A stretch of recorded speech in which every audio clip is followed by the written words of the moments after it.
আজ মঙ্গলবার ১ জুলাই ত্রিশাল পৌরসভার দরিরামপুর বাসস্ট্যান্ড হজরত আলী মার্কেটের তৃতীয় তলায় প্রতিষ্ঠানটির কার্যালয়ে আলোচনা সভা ও কেক কাটা হয়।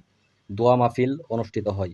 নির্ভরতা ও সেবায় ১৬ বছরের গৌরবময় পথ পেরিয়ে Enam dental care and eye care উদযাপন করল তাদের ১৬তম প্রতিষ্ঠা বার্ষিকী।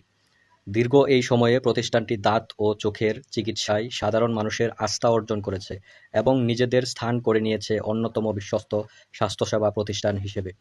প্রতিষ্ঠানটির প্রতিষ্ঠাতা ও ব্যবস্থাপনা পরিচালক চিকিৎসক এনামুল হক বলেন, আমরা যাত্রা শুরু করেছিলাম ছোট পরিসরে, একটি স্বপ্ন নিয়ে, মানুষ যেন হাসে আত্মবিশ্বাস নিয়ে এবং দেখে সুস্থ দৃষ্টিতে।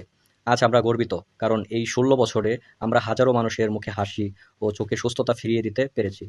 অনুষ্ঠানে উপস্থিত ছিলেন স্থানীয় গণ্যমান্য ব্যক্তি, নিয়মিত রোগী, প্রতিষ্ঠানটির চিকিৎসক ও কর্মীরা এবং স্থানীয় সাংবাদিকবৃন্দ। তারা সবাই প্রতিষ্ঠানটির সফল পথ চলার গল্প স্মরণ করেন এবং ভবিষ্যতের জন্য শুভকামনা জানান। উৎসব মুখর পরিবেশে কেক কাটা, অভিজ্ঞতা শেয়ার, চিকিৎসা বিষয়ক আলোচনার পাশাপাশি বিনামূল্যে চেকআপের ব্যবস্থা রাখা হয়। প্রতিষ্ঠানটির পক্ষ থেকে জানানো হয়, আগামী দিনগুলোতে আরও আধুনিক ও উন্নত সেবা প্রতিশ্রুতি তারা পালন করে যাবে। Enam dental care and eye care বর্তমানে শুধুমাত্র চিকিৎসা নয়, বরং মানুষের আস্থার প্রতীক হয়ে উঠেছে। প্রতিষ্ঠানটি তার ১৭তম বছরে পা রাখল নতুন উদ্যম, নতুন স্বপ্ন এবং পূর্ণ ভালোবাসা নিয়ে। সবাইকে ইবিটিভির পক্ষ থেকে ধন্যবাদ।